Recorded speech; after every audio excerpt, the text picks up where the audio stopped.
Kiewit Luminarium opens its doors this weekend. It gives us a chance to learn more about science and human perception. I had the opportunity to check it out for myself this morning. There is truly something for everyone. Omaha's Luminarium is all about the hands-on experience, being able to touch and play your way through this interactive museum. You're not having a filtered someone telling you what something is. You're actually having a direct experience, which is a different kind of learning.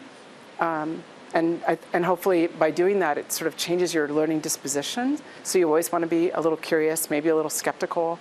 All ages are welcome here. You can learn about personal finance, how the groundwater cycle works, and even take some time for introspection to learn about yourself and the world around you. But the other thing is having a place where we can actually interact with other humans, right? And build those social skills, which are also part of, like, being part of a strong team means knowing how to work and play well together. It means knowing how to, change your hats. Sometimes you're the leader, sometimes you're the contributor. The concepts behind science, technology, engineering, and math are palpable.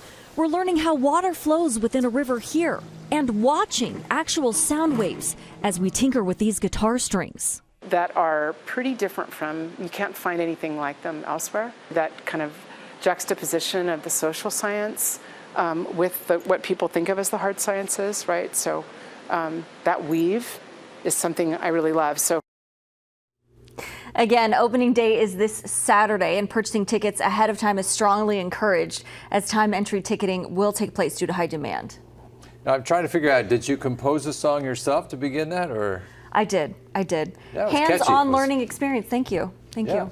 You're a fast learner. I try. Remarks also at the opening will be made by Mayor Gene Stothert. The doors open at 11, and the Luminarium open all day Saturday until 6. We'll be right back.